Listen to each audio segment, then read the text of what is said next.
तू रख हौसला मंजर भी आएगा, प्यासे के पास चलकर समंदर भी आएगा। थक कर न बैठ, थक कर न बैठ ओ मुसाफिर, वो मंजिल भी मिलेगी और मिलने का मजा भी आएगा। वाह तो ये वाह, एक्चुअली पूरे। क्या बात। हेलो मेरे प्यारे दोस्तों, आज हम लोग बात करने जा रहे हैं डॉक्टर अनमोल किरण से, जिन्होंने इस बार दिसंबर एग्जाम में, एफएमजी एग्जाम में 178 स्कोर किए हैं। ये इनका सेकंड अटेम्प्ट था। और कैसा लग रहा है अनमोल? अभी हो गया एग्जाम को आए हुए तो डेट हो गया, अभी तक पार्टी चल रही है या पार्टी ऑफ हो गई? सर अभी तक पार्टी चल रही है, काफी अच्छा लग रहा है। ओके। और मैंने इससे पूछा कि सबसे पहले तुम क्या बात करना चाहोगे, तो अनमोल कह रही थी सबसे पहले तो मैं थैंक यू कहना चाहूंगी मम्मी पापा को।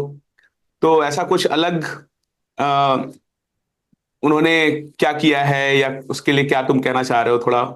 Sir sir through out journey की अगर बात करें तो जब हम पहली बार किर्गिस्तान की ओर जा रहे थे तो उनका, सर आफ्टर ट्वेल्थ ये डिसीजन पेरेंट्स के लिए बहुत टफ होता है कि आप उस यंग एज में बच्चे को बाहर भेजिए। तो ये एक बहुत बड़ा डिसीजन हमारे मम्मी पापा ने लिया और हर एक वक्त सपोर्ट किया।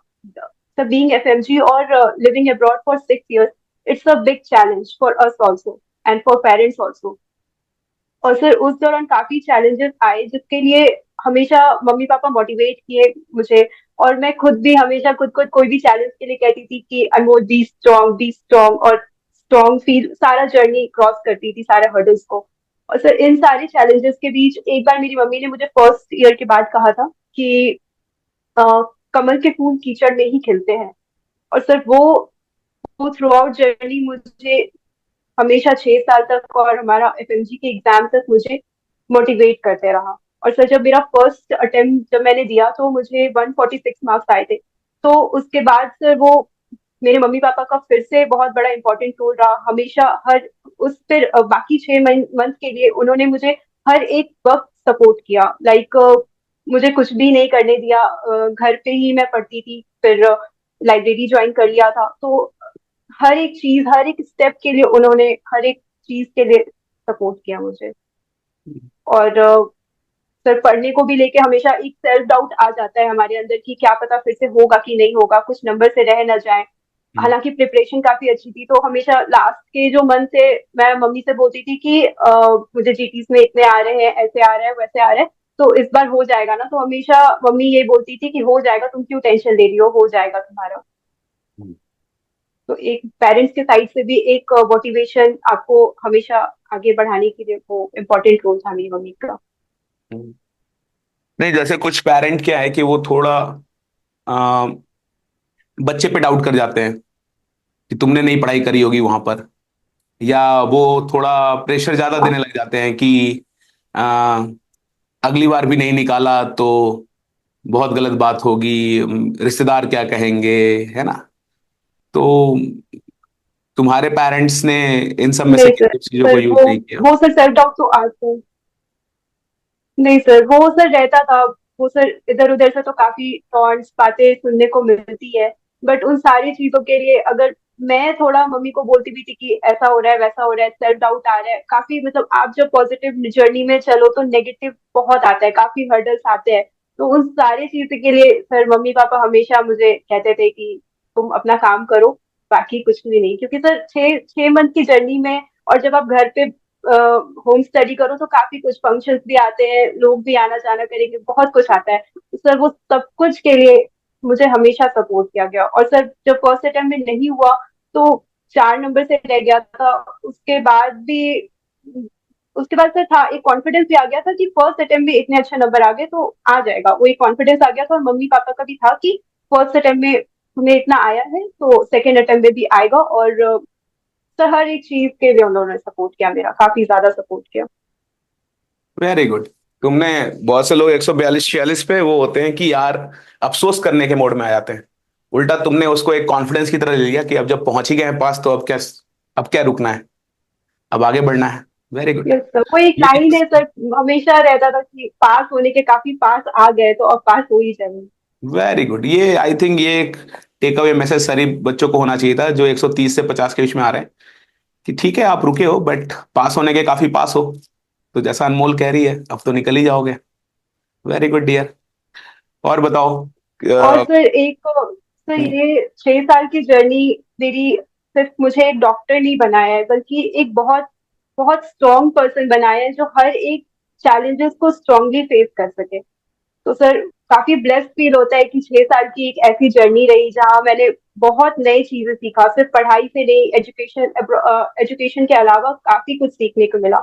और एफएमजी एग्जाम सर, उस दौरान, उस प्रिपरेशन के दौरान सर काफी कुछ मिला सीखने को। तुम कहाँ किस कॉलेज से किए हुए थे, आपने एमबीबीएस कहाँ से किया हुआ है? Sir Asian medical institute Kyrgyzstan. अच्छा एशियन से, कांत वाले, कांत इंस्टीट्यूट से ना, हाँ। वो तो बिस्केक के ही यस पास सर। है ना। बिल्कुल बिल्कुल। Yes sir. अ, और इन जनरल तुम अभी जो स्टूडेंट प्रिपेयर कर रहे हैं या जिनका एक अटेम्प्ट अभी नहीं हुआ है, उनको तुम कैसे गाइड करना चाहोगे, क्या बताना चाहोगे कि उनका गारंटी हो जाए, माहौल बना ही दें? क्या उसके लिए क्या करना चाहिए उनको तुम्हारे हिसाब से? सर जिनका अटेम्प्ट लग गया है, वो सर उनको ये कहूंगी कि उनकी पढ़ाई हो रखी है। सर सेल्फ डाउट आता है कि मैंने कंप्लीट नहीं किया है, अभी मेरा बच्चा रह गया है, तभी मेरा रिजल्ट नहीं हुआ, लेकिन ऐसा नहीं होता है। हमारे सबकॉन्शियस माइंड में हर चीज रहती है। तो सर उसके लिए रिवीजन का सर बेस्ट तरीका है कि हम पीवाईटी पे ध्यान दें। हम जितना ज्यादा पीवाईक्यूज बनाएंगे, उसके थ्रू हम खुद की प्रिपरेशन को एनालाइज कर पाएंगे। तो सर पीवाईक्यू बनाते साथ हमें पीवाई हर एक पीवाईटी पे ध्यान देना है। और ऐसे पूरा करते टॉपिक करते पढ़ना सर है। वो हो जाएगा सर। यस सर, सारे टॉपिक्स पे ध्यान देना है। बट अभी मैं एक प्रॉब्लम क्या पा रहा हूं कि जैसे मान लो मैंने किसी स्टूडेंट को एडवाइस किया कि तुम previous year question with topic बनाओ 9 से 3, और 3 बजे के बाद ही जाकर के बुक्स या नोट्स उठाओ और फिर उन डाउट्स को जो भी सुबह में हुए हैं उनको क्लियर करो, और प्लस अपना कुछ थ्योरी पढ़ना है वो पढ़ो, एक दो सब्जेक्ट मिक्स भी कर लो। बट प्रॉब्लम ये हो रही है कि ये कहना आसान है, और बच्चे जब बिना कोचिंग के बिना सपोर्ट के बैठते हैं तो वो उतना लंबा उनका सिटिंग आवर नहीं हो पाता है। तो क्या तुम्हारा एडवाइस है इसके ऊपर कि कैसे वो बिना कोचिंग के जब घर पे पढ़ रहे हैं तो वो अपनी सीटिंग आवर्स को कैसे बढ़ा के रखे, कैसे अपने बम को चिपका के कैसे रखे, वो कैसे कंटिन्यू करें? क्योंकि बिना कोचिंग के वो थोड़ा मुश्किल हो जाता है। Yes sir. सर तुमने कैसे इसके किया, तुम लिए अपना तो बताओ, तुमने कैसे किया वो समझ जाएंगे। तुमने कैसे अपने आप को स्टिक रखा कि हाँ मैं पढ़ूं, या तो क्या 6 से 8 घंटा पढ़ रहे थे, क्या हो रहा था, पूरा स्टोरी बताओ last. Yes sir. Sir sir सबसे पहले तो सर हमें खुद को एनालाइज करना चाहिए। मैंने सर पहले, जब मेरा फर्स्ट अटेम्प्ट नहीं हुआ, तो सर मैंने एनालाइज किया खुद को कि क्या कमी रह गई और क्या मैंने किया था। तो मैंने एक पेपर में अपनी गुड वर्क्स को लिखा कि हाँ, अगर मैं कितने देर पढ़ पा रही थी, क्या किया क्या नहीं किया, सर जो कुछ भी, मतलब छोटी से लेकर बड़ी चीज, मैंने गुड वर्क को लिखा, जिसके लिए हमेशा अप्रिशिएट किया। और सर एक मिस्टेक्स लिख रही थी, क्या क्या मिस्टेक रह गया था, जैसे जीटीज को रिकॉल नहीं कर पाए, या फिर टॉपिक्स क्लियर थे लेकिन रिवाइज नहीं हो पाया, या फिर क्या सब्जेक्ट मेरी कम रह गई थी। तो सर सारा कुछ लिखा कि क्या क्या रह गया था। अपने शेड्यूल को भी लिखा लैग कि कर। कितनी सिटिंग आवर्स थी मेरी, क्या इम्प्रूवमेंट चाहिए था, वो सारा मिस्टेक में डाला। अभी ठीक है हाँ वापस। Yes sir. तो सर वो करने के बाद एनालिसिस कर लिया, तो वो हमें पता चल गया सर कि वो मुझे पता चल गया सर कि मैं सेल्फ कर लूंगी। और सर स्टार्टिंग से भी मेरा था कि पढ़ाई कॉलेज के टाइम से ही मैंने कंसेप्ट सारे क्लियर रखे थे। तो वो सर एक कॉन्फिडेंस था कि मैं सेल्फ कर लूंगी। तो सर ये हमें एनालिसिस खुद करना चाहिए, और सर एनालिसिस करने के बाद हमें सिटिंग आवर्स बढ़ाने के लिए सर हमें थोड़ा डेडिकेटेड रहना जरूरी है। एक डिसिप्लिन में जब हम आएंगे तो हमारा सिटिंग आवर्स भी बढ़ेगा और हमें मन भी लगेगा क्वेश्चन बनाने में। सर जब सपोज अगर 10 क्वेश्चन अगर हम स्टार्टिंग में लिए हैं कोई भी मॉड्यूल का या फिर कुछ भी पीवाईक्यू, तो अगर हमें कम नंबर आए भी हैं, तो उसके बाद सर हमें हमेशा रहना चाहिए कि आज मैंने 4 क्वेश्चन सही किया है, तो कल मेरा 6 क्वेश्चन सही हो जाना चाहिए। या फिर आज 5 पेज पढ़ा है तो कल 6 पेज का टारगेट रखना चाहिए। हमेशा खुद के कॉम्पिटिटर रहना है। कल अगर जीटीज में कम नंबर आए थे, तो आज, इस बार 15 दिन के बाद जीटी में हमें 10 नंबर ज्यादा आने चाहिए। तो वो सर एक रहेगा कि अ, बच्चे उस टाइप से कर सकते हैं कि हम डेडिकेटेड डिसिप्लिन में रहना सर जरूरी है। अपने अंदर का डेडिकेशन होगा तो रूटीन और टाइम टेबल बन जाएगी और आप स्टिक रह लोगे, है ना, सेल्फ एनालिसिस करके। और अगर यस आप सर। बैठ पा रहे हो तो खुद से भी कर सकते हो। Very good. ओके तो यस सर। सर और हाँ, माहौल के लिए भी सर। बोलो बोलो, यस। माहौल के लिए। माहौल के लिए भी सर होता है कि हमें मतलब माहौल नहीं मिलेगा घर पे या फिर कुछ भी सर, बट मैं मानती हूँ कि ऐसा नहीं होता है, हमें खुद को एनालिसिस करना चाहिए। हमारा इन्वायरमेंट बस पॉजिटिव होना चाहिए, खुद का माइंडसेट पॉजिटिव होना चाहिए। फिर माहौल मैटर नहीं करता कि आपके चारों साइड स्टूडेंट हो, स्टूडेंट हब में रहना जरूरी है, ऐसा नहीं है।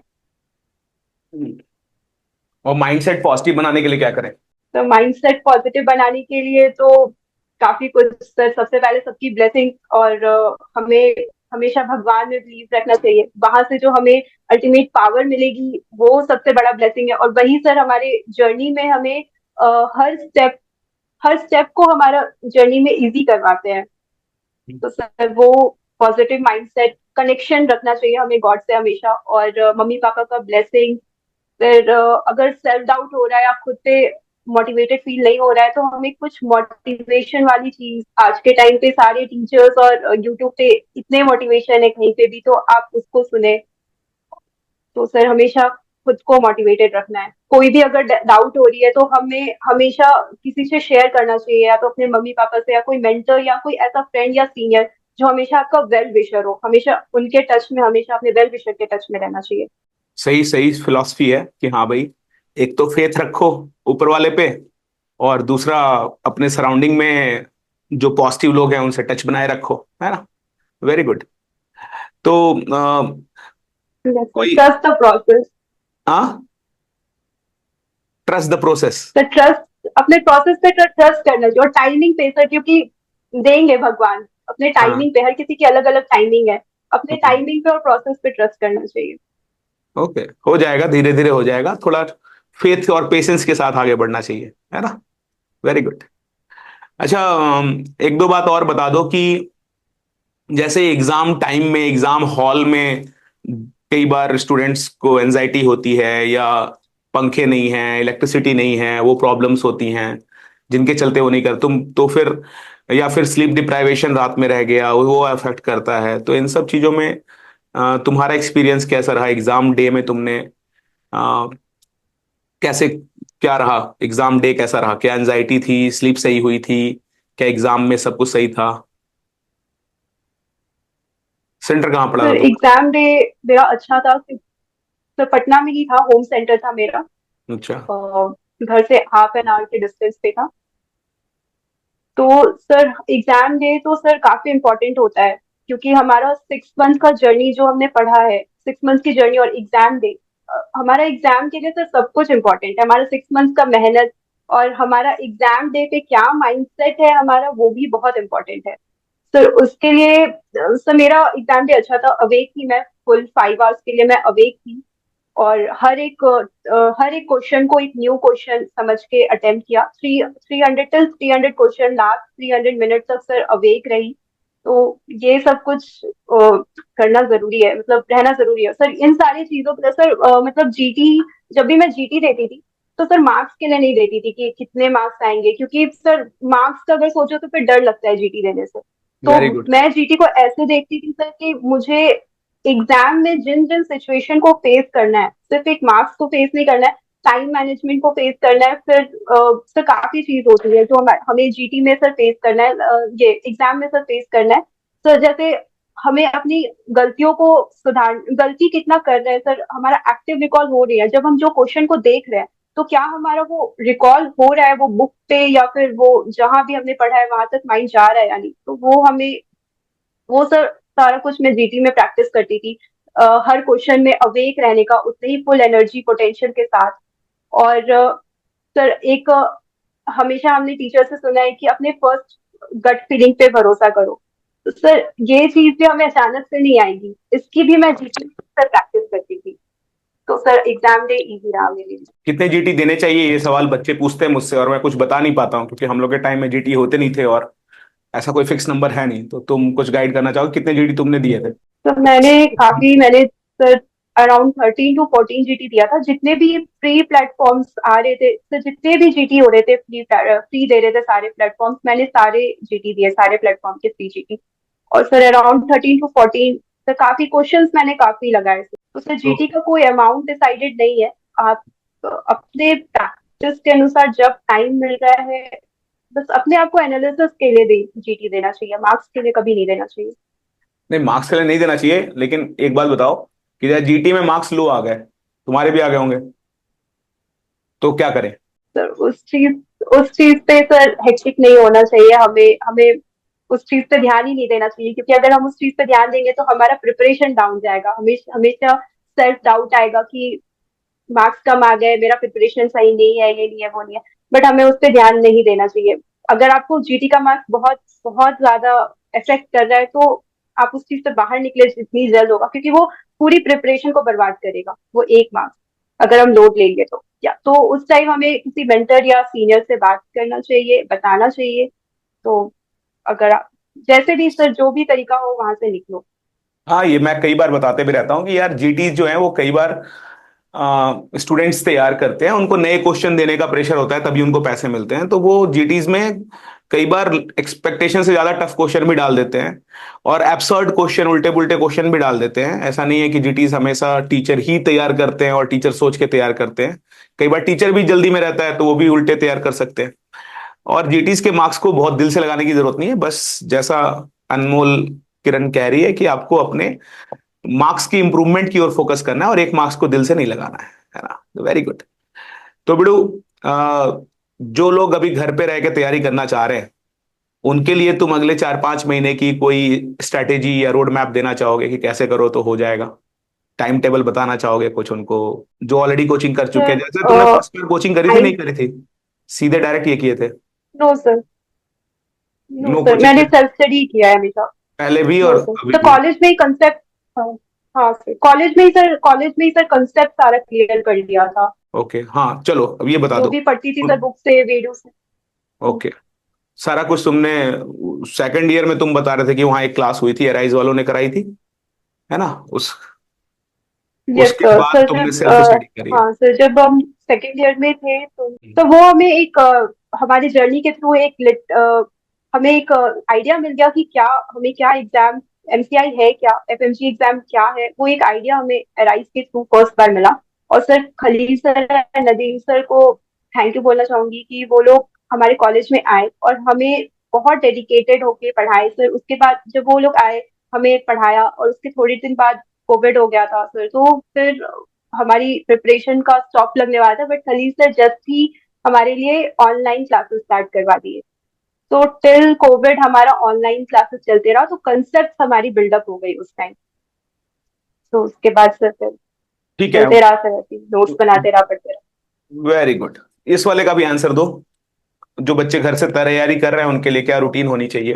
तो कोई स्पेसिफिक ऐसी रूटीन नहीं है उनके लिए, अपने आप को एनालिसिस करना चाहिए सबसे पहले। अगर फर्स्ट अटेम्प्ट में नहीं हो पाए तो उसके बाद एनालिसिस करना बहुत जरूरी है खुद को, कि क्या करना है हमें, क्या नहीं।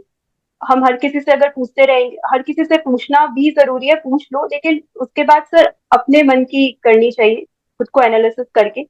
और उससे फिर एक प्रोसेस आपका, एक नोट्स आपने जहां से पढ़ा है बस उसको ट्रस्ट करके उस पे चलना है। और सर मेन है पीवाई, अगर आप पीवाईटी सही से कर रहे हैं तो फिर आपका सारा कुछ उसी से हो जाएगा तैयारी।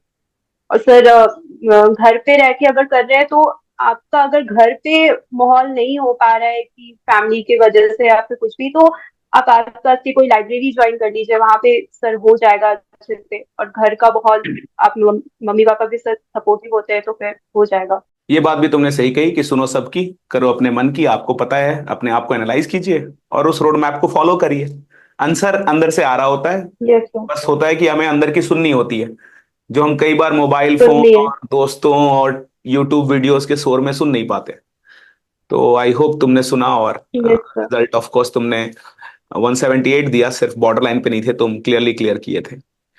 तो बिड़ू, और वो भी ये वाला जुलाई वाले सेशन है ना, तो वो जो कि पेपर भी थोड़ा कंफ्यूजिंग जुलाई था, टफ तो था। जुलाई का सर खुद, तो जुलाई का खुद में ही डर लगता है। और जब हम्म, मेरा भी अटेम्प्ट लग गया दिसंबर के बाद, तो सर जुलाई के नाम से ही डर लग रहा था कि, हम्म, क्योंकि सारे सीनियर से सुना है कि जुलाई तो बिल्कुल नहीं हो पाता है। But hmm. सर जुलाई का एग्जाम निकालने के बाद कॉन्फिडेंस आ गया है कि सब हो वो सकता है। सब हो सकता है। और इस जर्नी में तुम अपने कुछ, कोई फ्रेंड है, बैचमेट है, कोई टीचर है, कुछ भी जिसको तुम थैंक कहना चाहो, अभी कुछ? सक्सेस होने के बाद? सर, तो सबसे पहले तो आपको बहुत हाँ। थैंक यू, एवरीथिंग सर, सब कुछ के लिए थैंक यू। स्टार्टिंग से सर कोई भी चीज रहा तो आपसे मैं गाइड लेते रही, आपका वीडियोस वगैरह सुनती थी, मोटिवेशन काफी मिला। और सर यूट्यूब पे आज के टाइम पे जितने भी फैकल्टी है हमारे, वो सारे कुछ किसी ना किसी वे में हमें इतना मोटिवेट कर रहे हैं सर, वो एक डबल एनर्जी की तरह वर्क करती है। तो और सर फिर मेरी एक सीनियर है मेरे कॉलेज की, डॉक्टर प्रिया मैम, उनको मैं बहुत थैंक यू बोलना चाहूंगी कि वो हर एक मिनट पे मेरे साथ थी। तो अगर कुछ भी होता था तो मैं उन्हें बोलती थी, वो सुनती थी, मुझे बोलती थी। और मेरे मम्मी पापा को थैंक यू सर।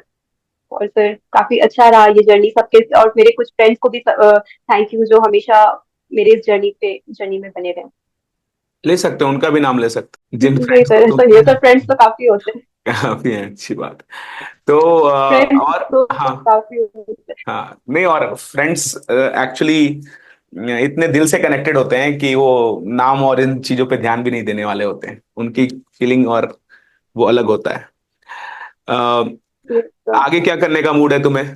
क्या चल रहा है अब तुम्हारे माइंड में? क्या चल रहा है, क्या कर रहे हो आजकल? सर, अभी तो एंजॉयमेंट चल रहा है, बट अब सर थोड़ा एंजॉय करके भी थक गए, तो आगे की जर्नी तो देखनी है कि अब निट पीजी है हमारा, इंटर्नशिप स्टार्ट होगा, उसके बाद सर निट पीजी की भी तैयारी साथ में लेके चल रही है, क्योंकि सर अभी हम फ्लो में हैं।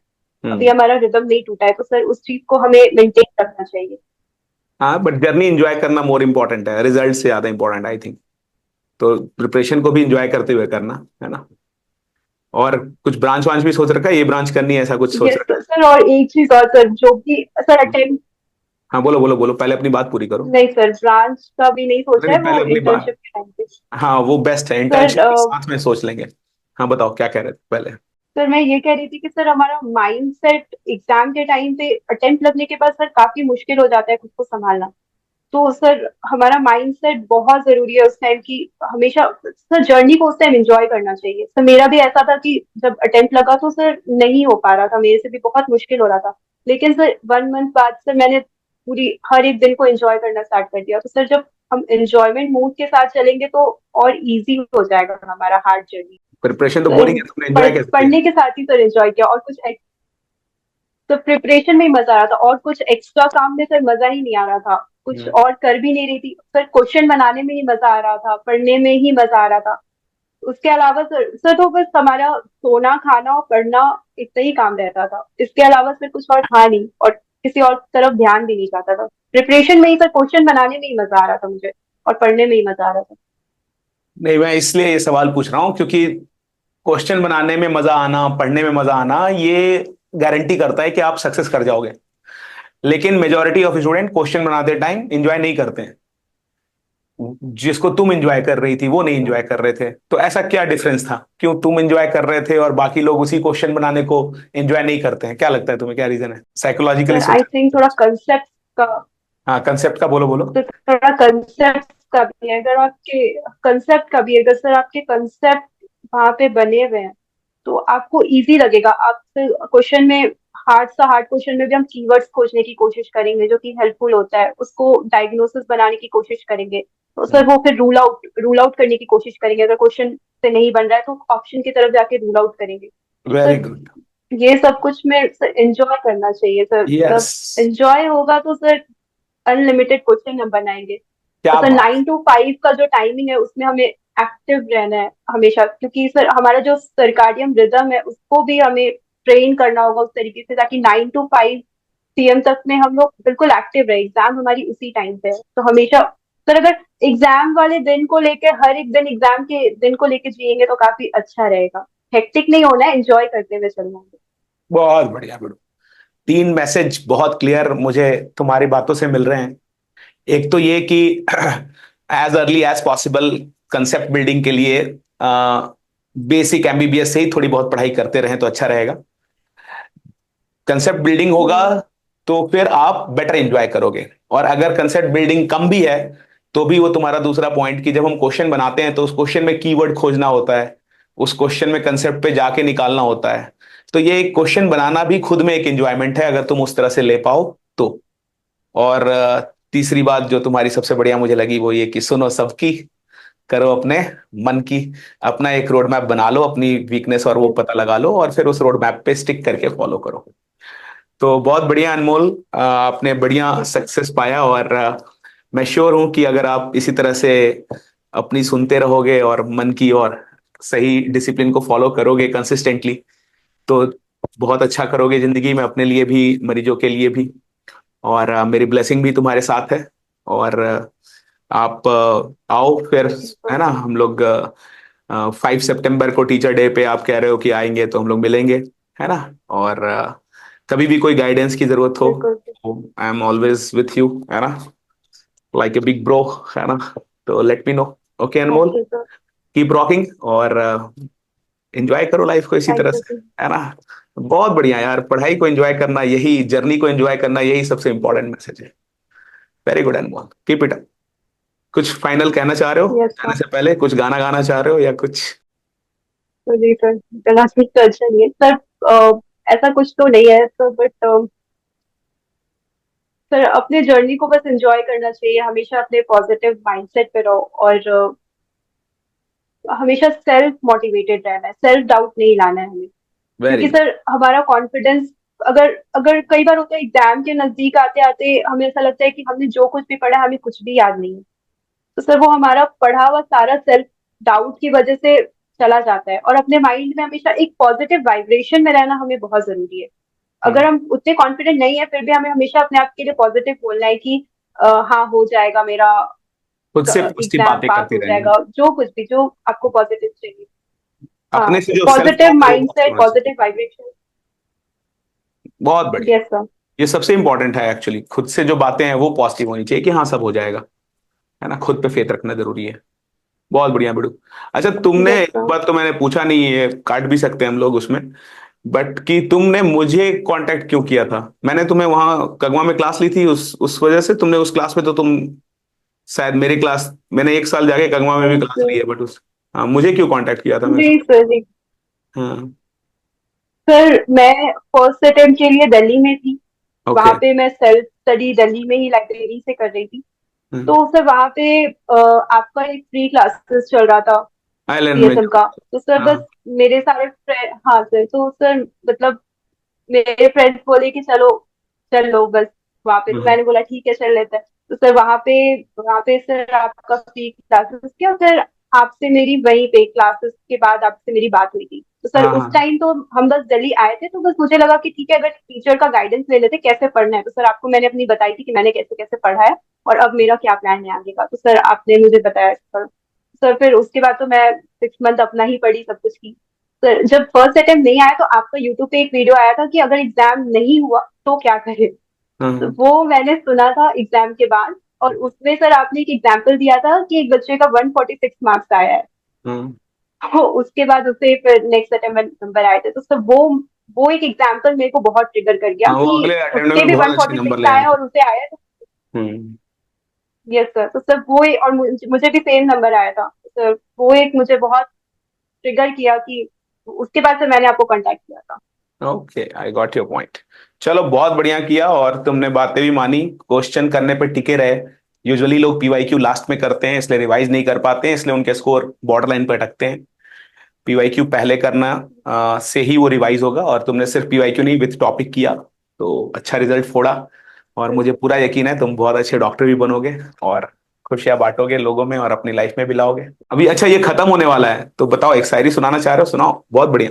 सर एक चीज है जो मुझे थ्रू जर्नी मोटिवेटेड रखी है, एक शायरी, वो है सर कि तू रख हौसला मंजर भी आएगा, प्यासे के पास चलकर समंदर भी आएगा, थक कर न बैठ, थक कर न बैठ ओ मुसाफिर, वो मंजिल भी मिलेगी और मिलने का मजा भी आएगा। वाह तो ये वाह, एक्चुअली पूरे, क्या बात, क्या बात, सुभान अल्लाह, बहुत बढ़िया। तो ये एक्चुअली में पूरा, अगर इसका डीप मीनिंग अगर इसको लेके चले तो सर स्टार्टिंग जर्नी के स्टार्टिंग का वो लाइन से लेके टिल रिजल्ट तक, तो वो सब कुछ फिट करती है इसमें। वाह वाह, क्या बात, बहुत बढ़िया। ये तो वो लाइन है जो मुझे लगता है मुझे खुद हर क्लास में बच्चों को बतानी चाहिए, है ना। तो हो सकेगा तो तुम्हारा ये वीडियो काट के मैं हर क्लास में दिखा दूंगा कि ये मोटिवेशन लाइन बिल्कुल सही है, और तुमने वो रखा भी, स्टिक भी किया, पॉजिटिव भी रहे उस हिसाब से। वेरी गुड यार, ये हुई ना बात। तो बहुत बढ़िया अनमोल, हमारा ये सेशन बहुत अच्छा रहा। और फिर हम लोग मिलते हैं, ठीक है बेड़ू? एंजॉय करो। Thank you so much yes Anmol. Sir. Bye bye. अस्तला विस्ता। Thank you sir. तस्विदानिया। Thank you sir. Thank you, bye bye bye, bye. दस विदाने। Bye, goodbye. नाइट।